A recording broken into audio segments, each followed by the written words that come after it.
one observation. Different countries have their different cultures. Different fellowships have their different ways of doing things. So, if it's your practice in the question and answer session to actually answer your own questions, I don't mind. But normally, people ask the questions from the congregation. The people at the front answer them, as opposed to the congregation picking up the mantle and making their own comments. But it's okay if that's the way you do it here, I don't mind. Okay, I have a question with regards to...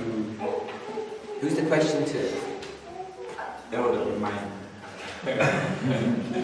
Okay, my question is with regards to sin. If I followed this afternoon or this morning's lesson correctly, at 9:11 in the home life, there is not supposed to be any sin in us or in a particular individual. So my question is, when does sin begin?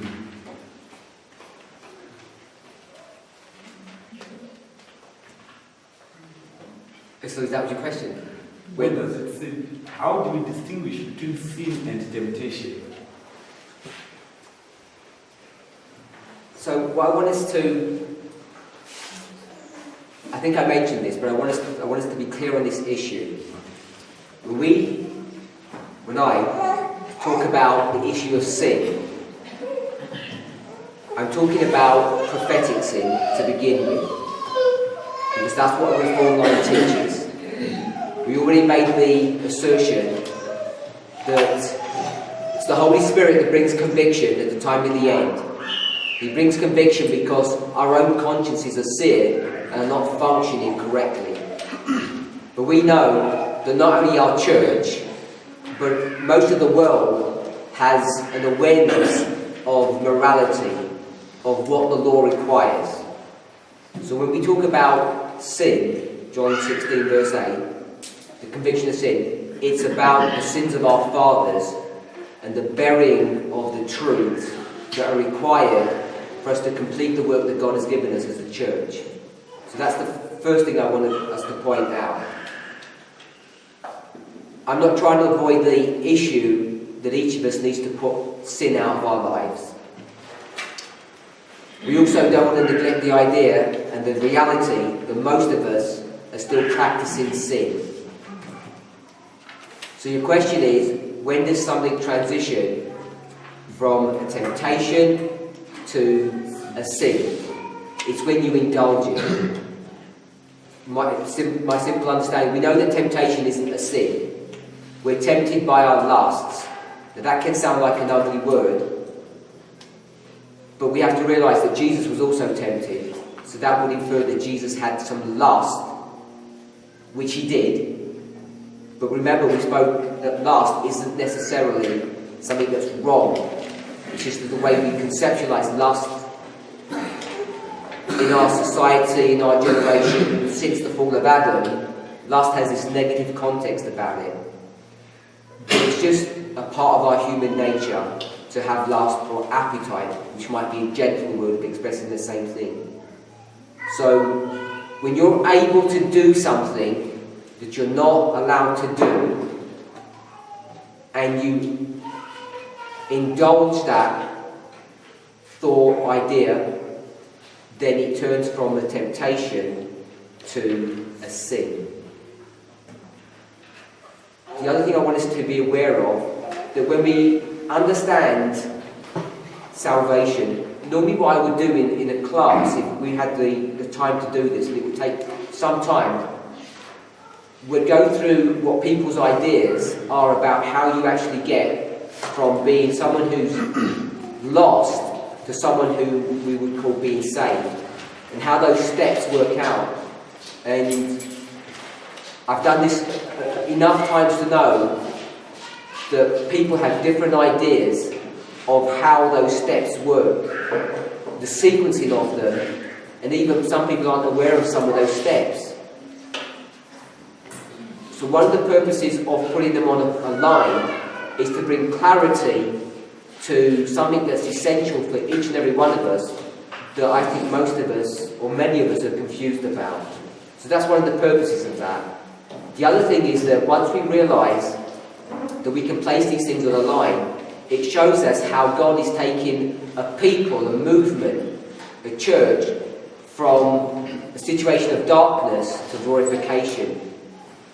And as we see that, it sheds a lot of light upon ourselves as a church, but also as individuals, and also upon who Christ is and what kind of a person he is. I think what we're required to do, when we see how God is leading the movement from the beginning, where they're dead in trespasses and sins, and they glorify him at the very end, we should be able to take down those steps and then make some kind of application in our own life on how we should conduct ourselves and our relationships with one another. We can take some moral lessons from that prophetic sequence or those prophetic truths. So I don't know if I've answered your question or you have another response back on that. No, I'm answering. My brother. My question is directed Speak a bit louder, sorry. Who's it for? it's directed to Brother Obey, and then it will spill to Elder Parminder. Okay, it's in two parts. And it's in connection with what my brother mentioned in the morning, which is this was that in 1915, Sister White died. Okay, hence the gift of prophecy is removed from the church. And we have to expect it to be restored into the church triumphant at some point. Okay, so my question is there a marked event that we can expect a prophet to be restored to the church? And how it comes to Elder Parminder is that is there in connection with what you mentioned in the previous lecture, when you mentioned that at the time of the end, God raises up a man, okay, and if we do a line upon line, okay, we will discover that that man that is raised at each and every time of the end to deliver message, okay, is a prophet.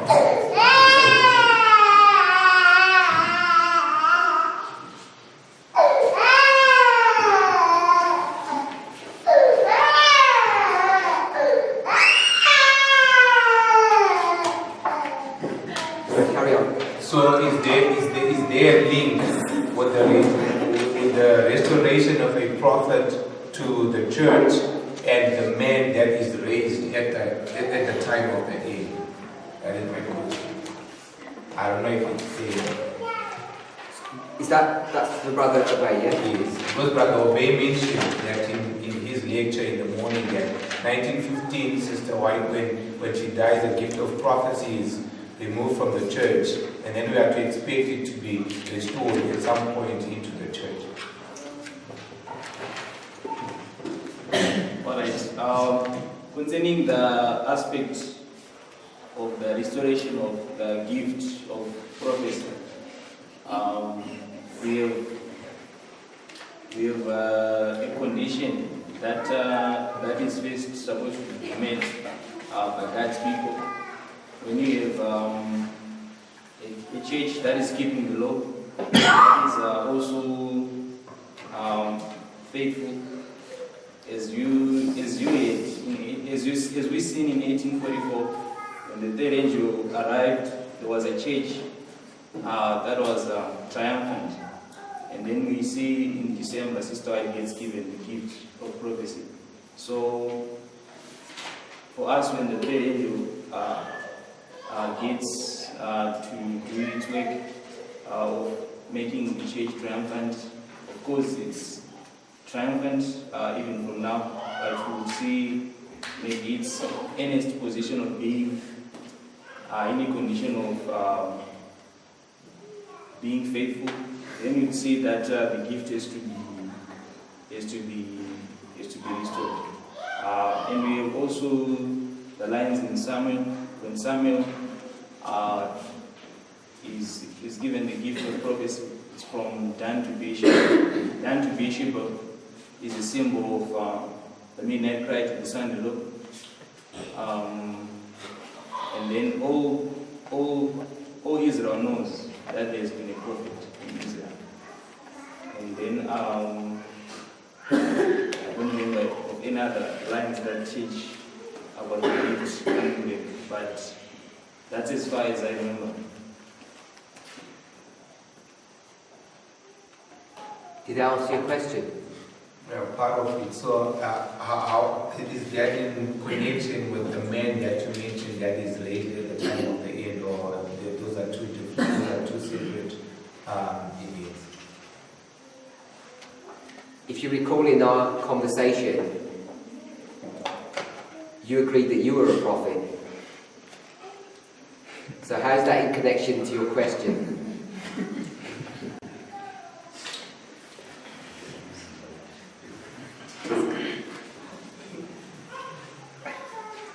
Do you think you're the prophet that's going to be that's been raised up?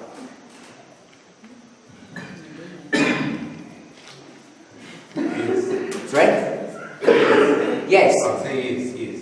That prophet that Brother Obey just mentioned, that all of Israel know that there's a prophet that's been raised up. I think I see things differently. Okay. I think that we understand the idea of us being a prophet. We understand that we're fulfilling, I think we're fulfilling the role of these men that have been raised up in each generation. We read that there's no greater truth in the scriptures that God, through the Holy Spirit, raises up men. So these individual men that are raised up are his messengers.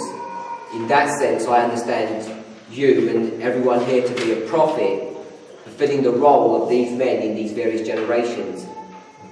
And in those generations, as we read, they didn't fully understand or comprehend all that they were required to, yet they completed their work. But I think the restoration of the gift of prophecy that we understand will happen is, I think as Brother Obey mentioned in 1 Samuel 3:20, and all Israel from Dan to Beersheba knew that Samuel was established to be a prophet of the Lord. I would suspect that not everybody in this room would agree that you're that prophet. And even in this room is only a microcosm of the whole movement. Many people haven't even heard of your name. So I doubt if you'd fulfilled that criteria at this moment in history. So when I use the term prophet, Deuteronomy 18:18, it's in the sense that William Miller was a prophet. And the question was asked Ellen White, were these men inspired in terms of being prophets? And she said no, but she couldn't deny that they had been led by God. We believe that individually the Lord's leading us into truth. At certain points, individuals in this room have been shown great light, and then they share it with others, taking the role of a prophet, but that's not in the same category as we would think inspiration to be when we think about a prophet who has the gift of prophecy.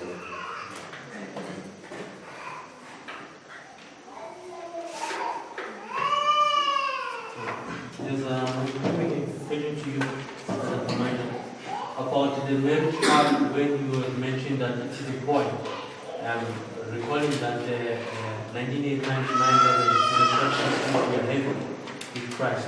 So if I'm being married with Christ on 9/11, then at midnight, whom am I waiting to?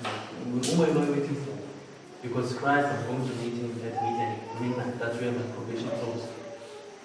Okay, so the question is, if you're getting married at 9/11, He didn't quite say, but who you're marrying at midnight. Because, go to Matthew 25, the bridegroom's coming to pick up his bride, then going to the marriage feast at midnight.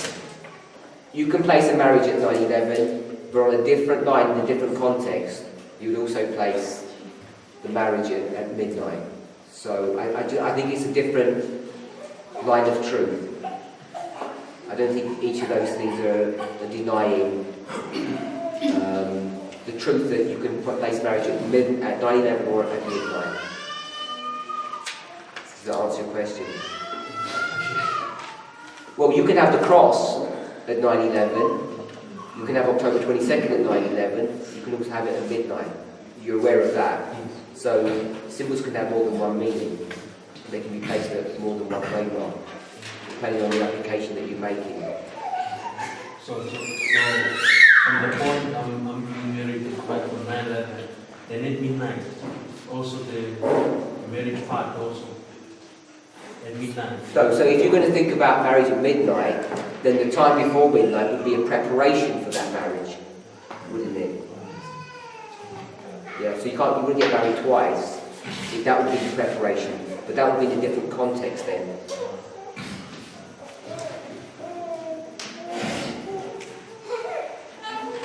Question? I can't see someone's hand. My question is to Brother O'Day.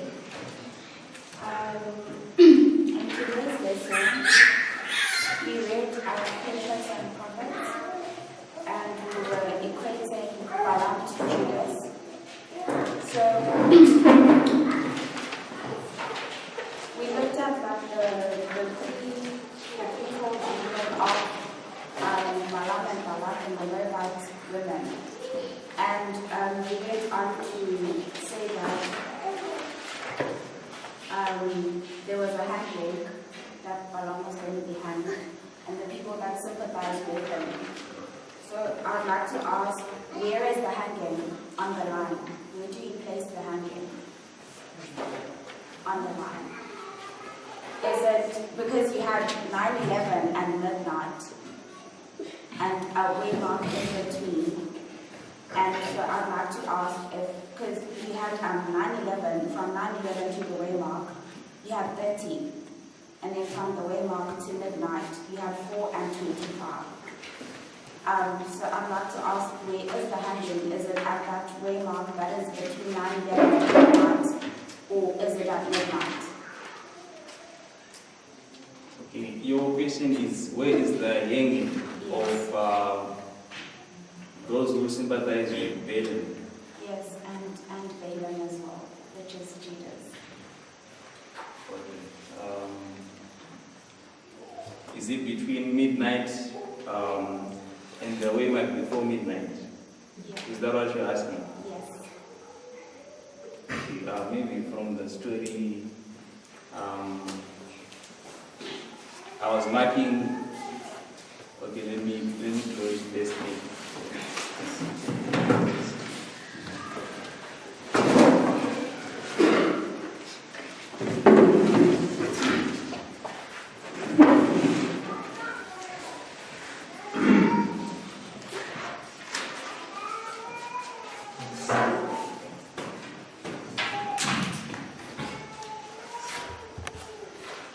I marked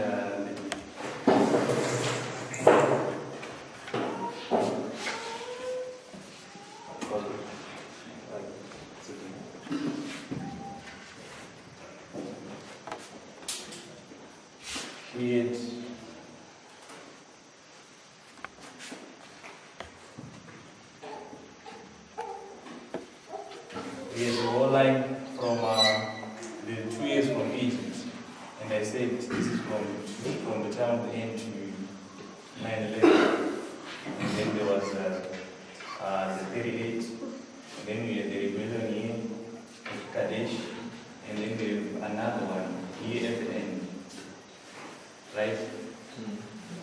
And then we said this 8 years is concluding at midnight. This is how I mark it. And then we have the wake of Balaam, when you're getting to the end. And then we had Balaam, Balak, and the Moabite women. So the question is, why are we saying, when are they armed? So I was paralleling this with the 4 abominations of Ezekiel. If you remember that we have the 4 abominations that get repeated in this history, with the 4th in between midnight. I would say this is 3 p.m. Right. So then we have number 25 associated with the 4th abomination. In Ezekiel 8, we have 25 men bowing down to the sun, right? And in that line there was a weeping going on of some individuals who were recognizing that there is an apostasy going on. So I was saying that this is going to 2 classes. Some are recognizing that we are in trouble in this history, right? And then the other class are, of course, deep into this apostasy. So I would say they are angry in maybe the point where they are angry. Let me try to let me just read Numbers 25 verse. I think it's verse 4. Because I was just thinking of his characteristics that can be placed in this history.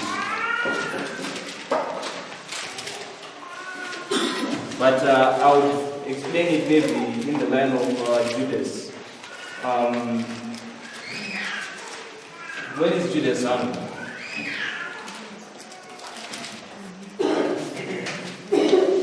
Remember that there is the Passover feast. Let me just do another separate line.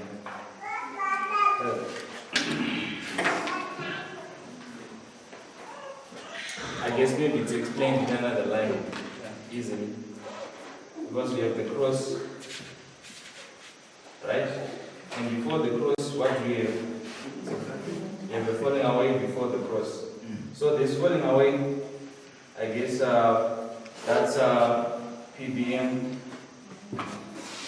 And then at the cross, that's where he's hung.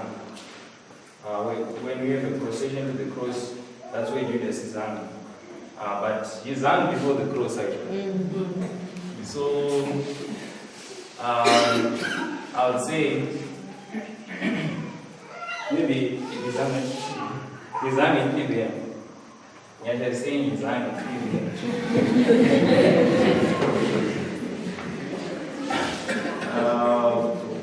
Okay, this is the Passover, if you remember in the line of Judas. The Last Supper, as it is described. It's the Last Supper, and then tomorrow Christ is going to die.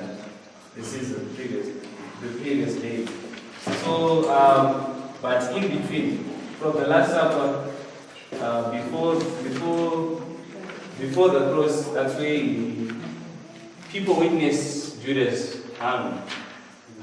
How can I say it? Judas is actually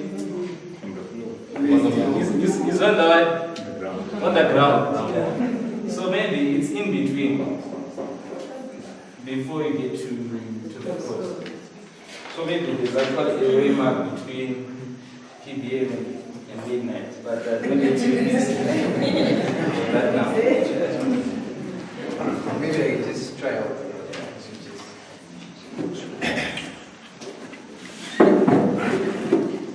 I'll just reproduce what has been shared for those who watch the material. If you look at the rebellion of Judas, I'll use the line of Absalom and Judas quickly.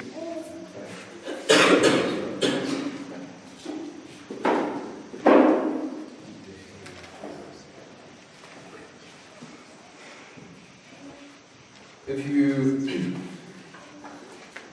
just consider this to be our line, 9/11, this is midnight, then we know there's a prediction before midnight.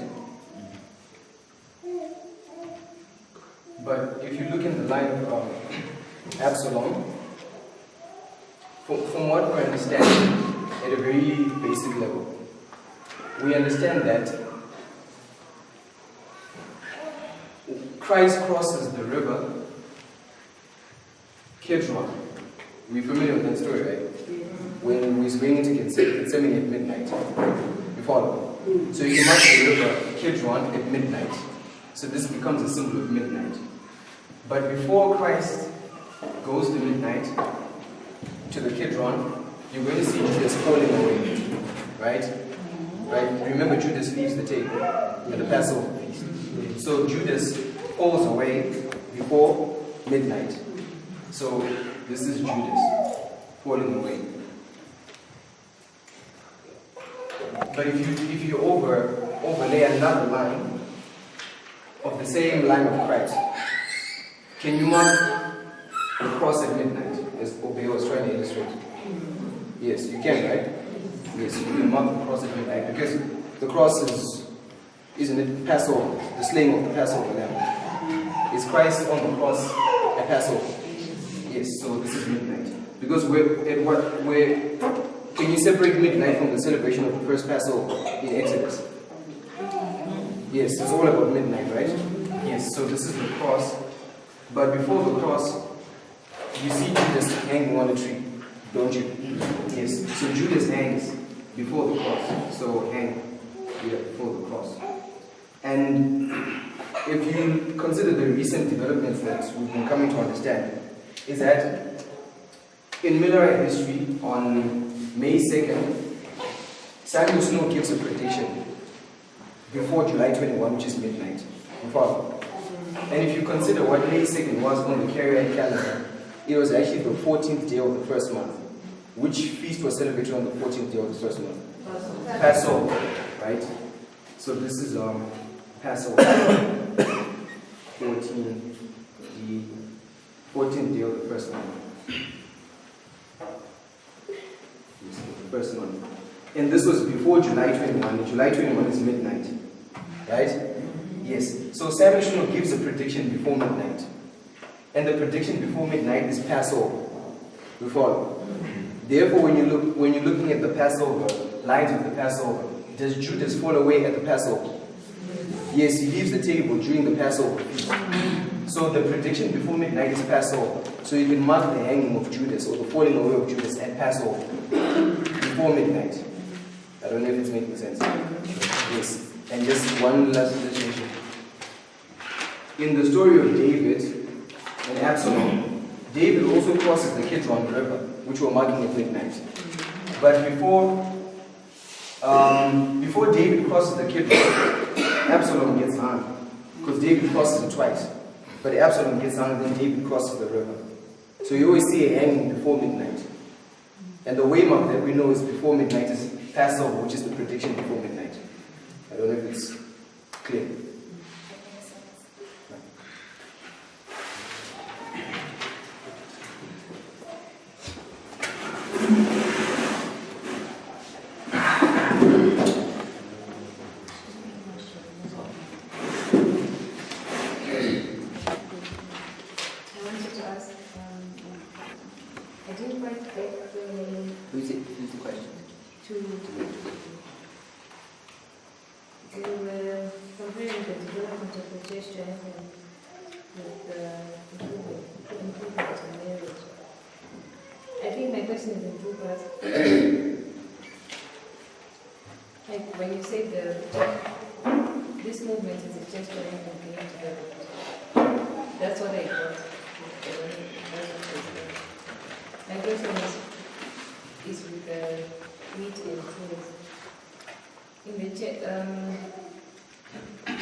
Because the other day you said, and I'm still relatively new in this one.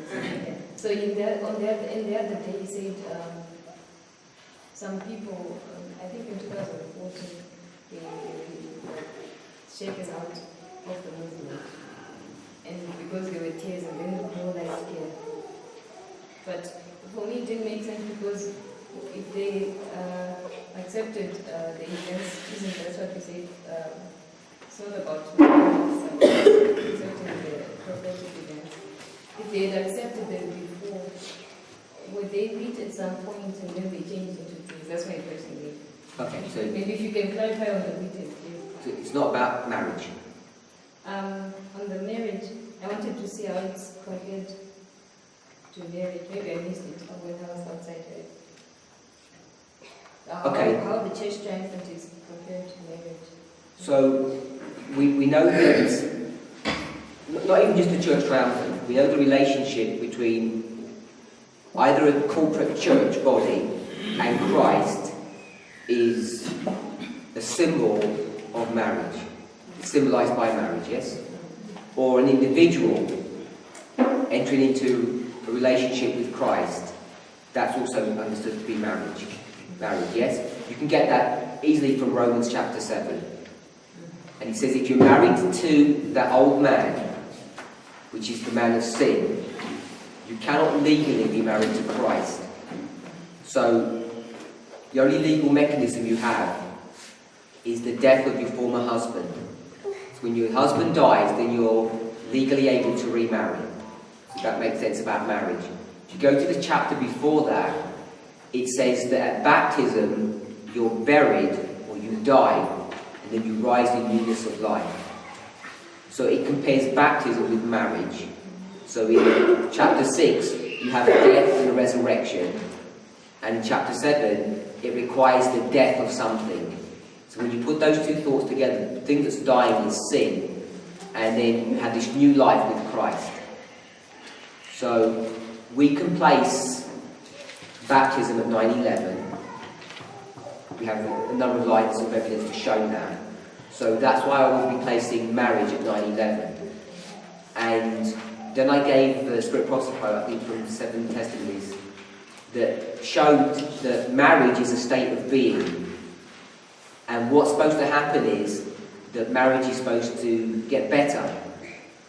And it gets better, it deepens, your affections one with another get deepened by the trials that you go through successfully. Because if you don't successfully go through a trial, you're not going to get closer to your spouse, you're going to get further apart. So you can understand that. So it's the test and the trials through a marriage relationship that deepens the bond between the husband and the wife. And I'm saying it's the same principle in this reform line. When we marry Christ at 9/11, it's through the tests and trials as we successfully navigate them that we become closer to Christ. I also gave another model that we also mark, that we eat the little book. You've probably heard that term before, and that happens at 9/11 as well. And I'm saying that little book is divinity. So when you eat divinity, divinity comes inside you, therefore it abides in you and you in him. So again, it's this concept of one flesh, which is the same concept as marriage. So that's the bit about the marriage. So the second question you asked was, there's these wheat and tares growing happily together, both having the truth rained upon them, that at one time, down the road, some truth comes and the tares are shaken out or they leave. And your question is, were they wheat before? So let me ask you a question. When you think about the story of Christ and his 11 disciples, where does Judas come from? How does he become part of the group? I can't hear you, sorry. So what he does, he whispers to some of the other disciples and he says, yeah, it'd be really good for you if I joined your group because I'm such a worthy person, I could really help. And I don't know how famous Judas was, but they recognise his talent. He's a very handsome, tall, strong-looking man with a bearing of influence. And so they think, yeah, he would be a good addition. So they recommend him to Jesus. And And Jesus repulses him there and then, but he doesn't throw him out. He says, okay, if this is the kind of person you want to bring in, bring him in. So, when Judas came in at the very beginning, was he one of Jesus' true disciples? And he lasts for quite a long time, doesn't he? Scheming and planning behind the scenes, trying to do his own thing, has his own agenda. But did the disciples work out who he was? No. But Jesus keeps on telling them, you've got a devil amongst you. And in John chapter 6, at Capernaum, Jesus tells a lot of people like this, you've got to eat my flesh and drink my blood. And lots of his disciples leave him. Familiar with that story? Does Judas leave then? No, because that's not a big enough test for him. So he remains because he's still on his own agenda. But it comes to a point where things get so bad, he begins to realise that Jesus isn't going to become a great king. He can't sit on his right hand ruling Israel. So he begins to make a deal with the church for bribery, for money, to say, okay, I'll give Jesus over to you. And then he finally separates, which is the story that the brothers have just shown here. He separates from the table and he dies. So did he suddenly become evil and wicked at Passover when he left, or at Simon's feast when Jesus says, leave her alone, let her do what she wants? It's at that stage that he gets shown to be who he is, and then he begins to act differently. So that's how I understand the tares to be. They can go a long way in the movement until it comes to a test that they don't like, that they won't put up with this test. They put up with all the other ones. They put up with Islam and 25-20. They say, okay, those tests are fine. But this test is not, I don't like this test. And then they begin to reject that specific test. But what it identifies is they never had the love for the truth to begin with, just as Judas Iscariot did.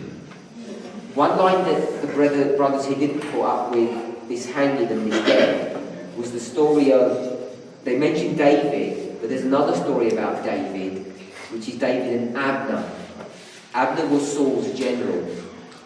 And after Saul dies, the general begins to instigate insurrection and rebellion against David, and he gets one of Saul's sons, Ishbosheth, and they begin to make war with David. So he's making war all along the line, but suddenly, at one point, he decides to change and to come over onto David's side. So he begins to behave nicely now, and before he was wicked all that time before. So that's the opposite thing. But it's still the same sequence. He was wicked all this time before, but he suddenly exposes himself and he ends up getting killed there and then. Which is another evidence about hanging before midnight.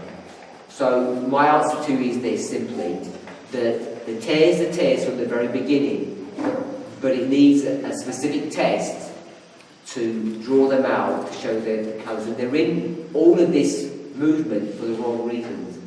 And in this series, I've identified them as people who are under the old covenant.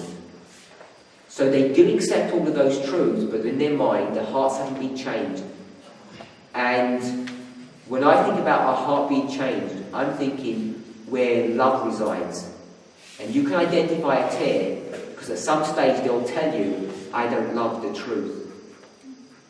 And the truth that we are presenting today is no new truth. It's just an explanation and development of the truth that we had understood many, many years ago. So if someone says today, I don't like this truth, what are they saying? I never liked the truth. So I think they've always been tares because they never liked it. Is this a question? I think my brother, someone else had that before. Who else? Oh, okay. My question is for Brother A. In the history of Ellen White receiving his open visions from 1844 to 1884. So I want to know, does that history of Ellen White receiving open visions line up with the ministry of Christ, the early ministry alone, or the Julian ministry? Because read a quote where it says, Christ spoke plain in the Julian ministry, in his early ministry. He started to speak in parables in Galilean ministry. So does the history of Ellen White receiving the open visions line up with both the early ministry or the Julian ministry, or with the Julian ministry alone or the early ministry alone? Okay. Let me just say, Christ's first ministry, maybe it's just a similarity that I realized, which may not be perfectly. If you are trying to say from 1844 to 1884, it's the same as from 1827 to the second Galilean tour. If you want to parallel it in terms of ministries, the parables they go from the second Galilean tour all the way until the end. But if you are considering in terms of where Christ is and where Sister White is doing her work, it doesn't line up perfectly. But it's just an attribute that you just see. That there's a time period where you have open visions, and there's a time period where we have a plain spoken message. But it's not. In one line, it takes two different locations, but another line is maybe in the same location. So you're not paralleling the open visions of the early ministry, With the early ministry. or the Julian ministry where Christ spoke plain. Yeah, it's maybe let me just do it. It's just like this.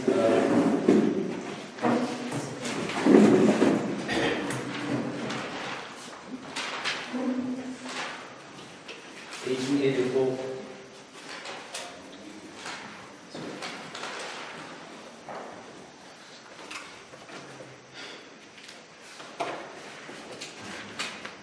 This is 1844. Then you go to 1884. This is where you have the open visions. But in 1888, you see a different time period from this time period, right? So I was saying, in the terms of how Christ spoke in parables, it's like this. You have plain speaking. Maybe I'll just say plain speaking. No parables from 1827 to takes you to the second Galilean tour.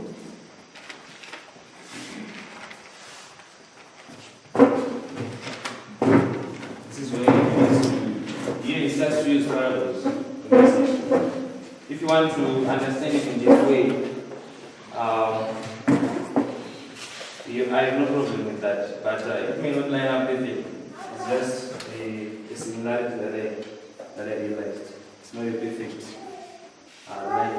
lining up which means you can say open visions in this history and then plain speaking in this history. But I don't know how to perfectly give you an answer of how this may be a perfect similarity.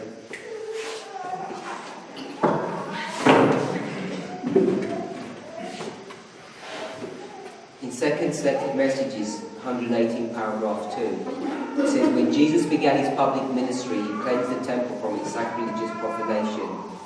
We normally mark the beginning of Christ's ministry at the cleansing of the temple, which would be the Passover.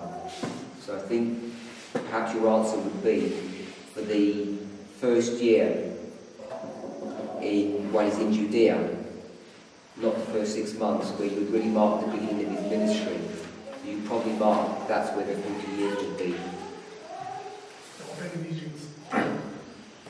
The question was the open visions, is it 1.5 years or is it 1 year? Is it the 6 months before he enters into Judea, or would it be the 12 months? There's a Spirit prophecy quote that I just read that says he begins his ministry in the spring or the first Passover in AD 28.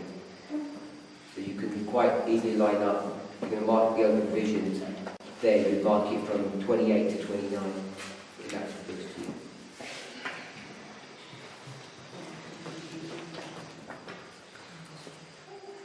My brother at the back, Brother Becky. Yes, my question is directed to Brother Parminder. I wasn't really answered the last time I asked my question. We're clearly told in the Spirit of Prophecy that we're supposed to reason from cause to effect. That's how we're supposed to view things. Right? Who's the question to? To you. Sorry, I can't hear you very well. Okay, I'm saying that we are clearly told in the Spirit of Prophecy that we're supposed to reason things from cause to effect, right? And so I want to understand the difference between, because you were saying that we don't look at the moral aspect, we use the prophetic narrative to identify the wheat and the tares, right? So now I want to understand that how are you able to separate morality from prophecy? And yet if you lay out the events and show people that probation is about to close, they're forced to make sure that their house is in order. That's the moral aspect. Right? So you really can't separate the prophetic narrative from morality, which seems to be what you were suggesting that. So let me ask you a question. Please. Revelation 14, 9-11. The third angel's message. The warning against receiving the mark of the beast. You're familiar with that? What's the subject matter prophetically dealing with? In those verses, where he says there's a warning against receiving the mark of the beast.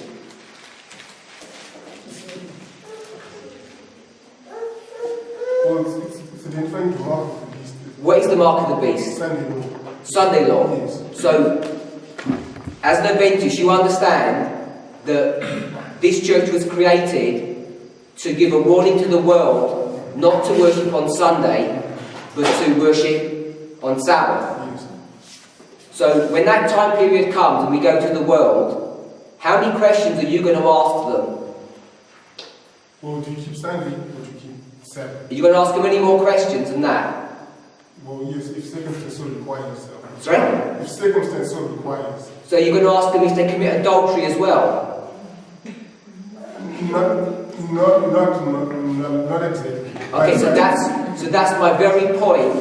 As an Adventist, each of us understands really clearly that at the end of the world, this church has been raised to give a singular message, the third angel's message. The third angel's message does not deal with lying, cheating, stealing, or adultery, or covetousness. None of those sins. It's only a singular issue, which is the Sunday law issue. And it's a prophetic test that we have to bring to the world. We understand that. And we also understand that the Sabbath is what?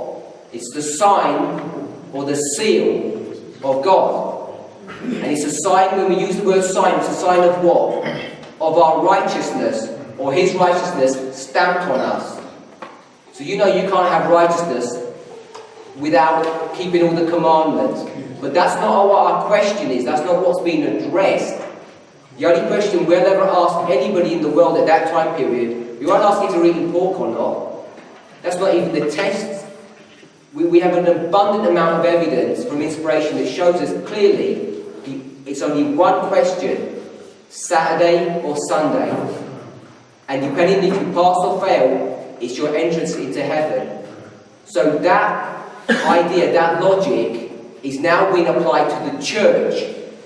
And because the church is fixated on reforms, thinking that there's some kind of salvation in reforms, in good behaviour, we don't like having the same rules applied to us that we're willing to apply to anybody in the world.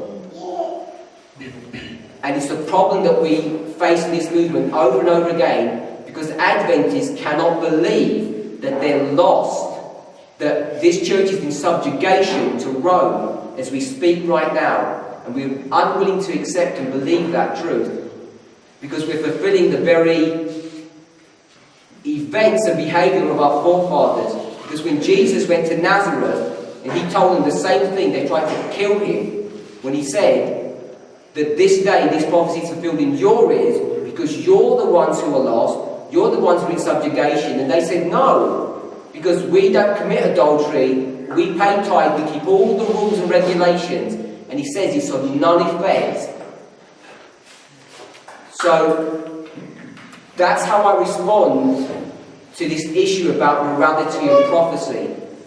That we have a prophetic test that we offer to the world. We don't ask them about their morality, whether they steal or don't pay a faithful tithe, or don't clock in at work at the right time, or whether they don't. It's a singular test.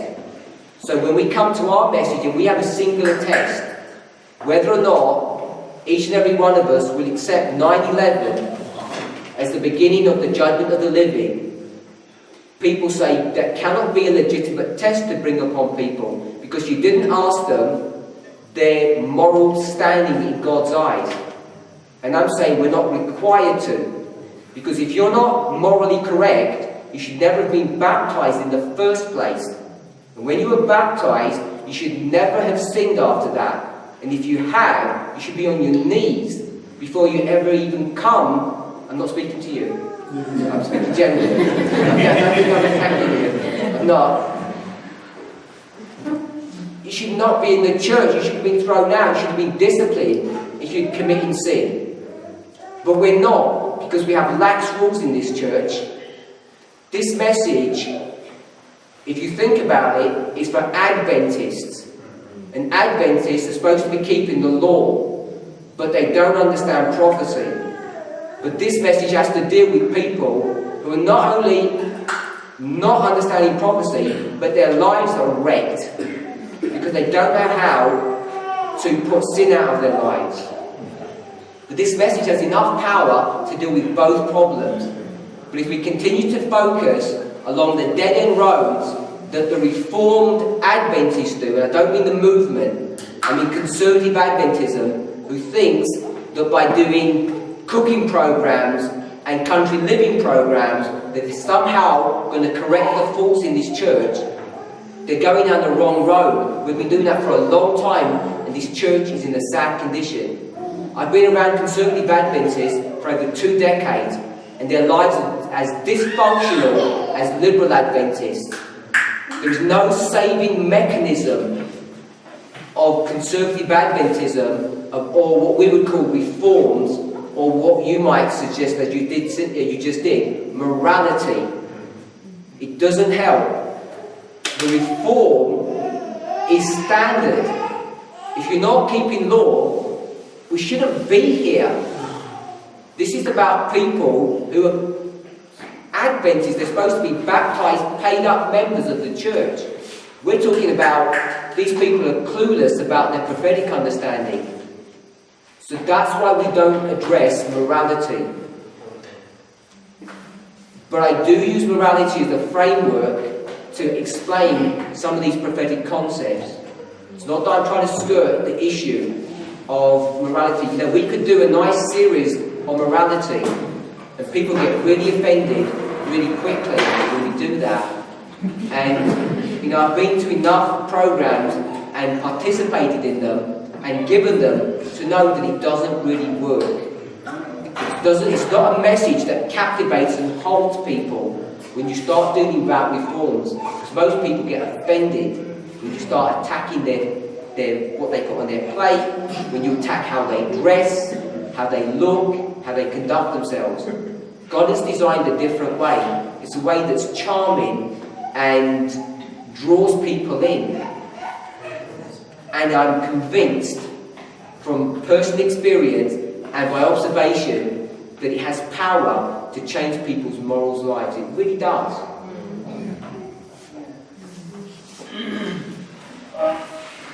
At the back, Brother McCaffrey.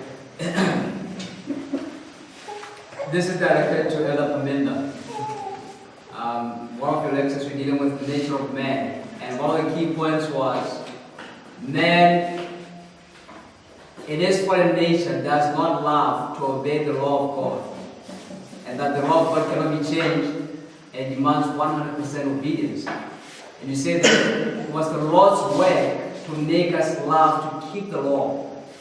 And you say same way husbands are to make their wives to love and keep their rules. So how does that look in terms of, first of all, how does God make us love to keep the law? And what would be the equivalent of that in a literal marriage setup? How does that look like?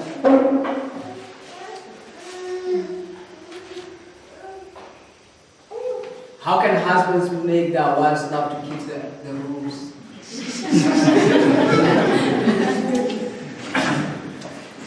I think I should get some of the sisters to answer that question. I'm gonna sidestep that second part of the question for the moment because I think we've got some nice proposed quotes to try to address that issue.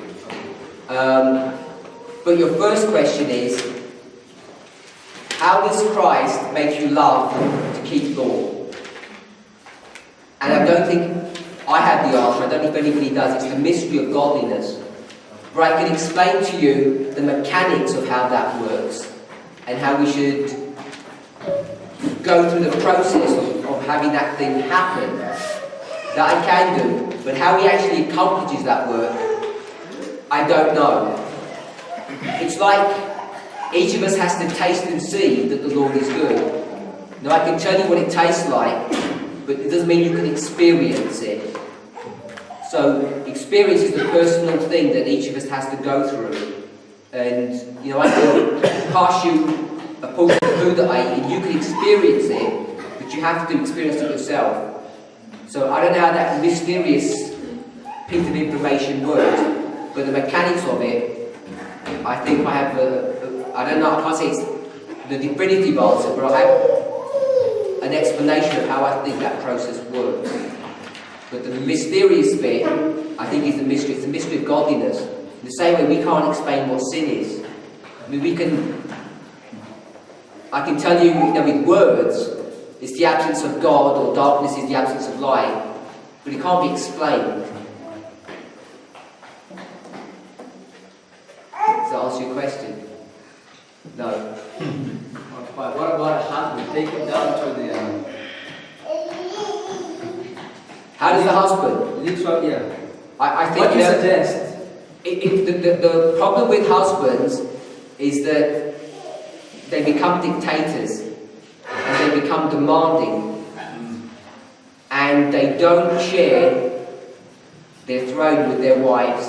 They don't give them room to make mistakes. They don't let them express themselves. They become like prison masters. And let me say this. How many relationships do we have, human to human, can we come up with? Husband and wife. Mother and child, or parents and children. Siblings, brothers and sisters, brother and brother. Friends, and one more. We did brothers. We did that. In-laws. No. Slavery. That's the one that nobody likes. They're the 5 relationships that we have. We have parent to child, brother to brother, friends, husbands and wives, marriage, and slaves, slaves and masters. So, when we think about husbands and wives, what we need to understand is that's not the only relationship between a man and a wife. But often, we don't have an understanding of that. And men forget, sometimes women forget, that they're supposed to be friends. And our best friends are supposed to be our spouses. And if you would, what's unique about all these relationships? Which one's different to all of the 5? You know, the odd one out. No, not slavery. Okay, if you're a child, can you choose your parent? No. If you're a slave, can you choose your master? So it's not different. It's not different. Slavery isn't different. What's the only one you can choose? Friendship. You can walk away from your friend any time. So the problem with marriage is you can't walk away from it. But the thing that makes marriage pleasurable is that if you become friends, friendship is a voluntary thing. And most couples are not friends. And if you can become the friend of your wife, I think you can win her affections and her love. But instead of becoming friends, most marriages end up into the slave master and slavery role. And the women become the slaves of their masters. And it becomes ugly, really ugly. And it can be done on so many subtle levels. So I think the way we can win the affection of our wives, if you're a husband, is by becoming their friend. Because then everything becomes voluntary. If you're actually divorced and separated, and say, okay, let's not be husband and wife, let's just be friends, you could see that your relationship would be much stronger, much better. I'm not advocating divorce, I'm just making the point. Switch relationship from husband and wife, which has a wrong connotation about it, especially in some cultures. I don't know about your culture, but in many cultures it has a wrong emphasis about headship and all the bad things that it has associated with it. If we became friends, you'd win the affection. You know, when you have friends, you want to be with them, you want to spend time with them. We've all got friends. In fact, most women who are married, they prefer their time with their friends than they do with their husbands. Because they speak about things that they have in common, they enjoy their time together. So, I don't know if that's a good answer. Okay, amen.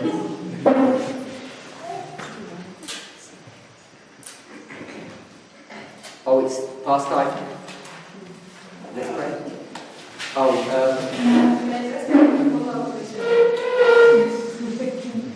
morality, so then what do we do with all those testimonies that, for instance, Sister White is commenting on how Brother Winnie actually, really isn't she addressing their morality?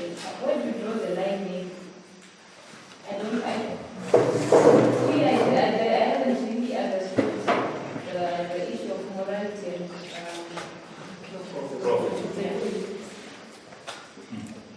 maybe I'll try and bring it up tomorrow.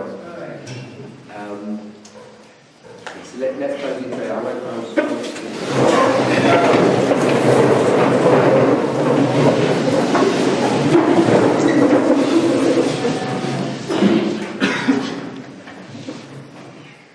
Father, we thank you for this brief time we've been able to engage in a period of question and answer. Lord, we ask that you may bless the responses given.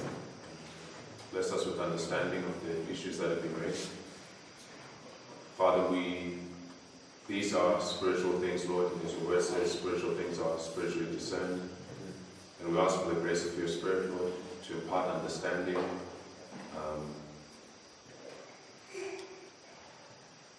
to clear, Lord, the misconceptions, long-held ideas and opinions which sometimes prevent us from rightly comprehending the truth. Lord, may we all come away with a better understanding of this message.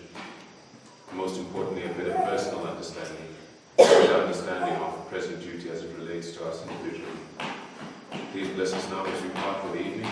Grant us a good night's rest and your blessing in the new day. For we ask in Jesus' name.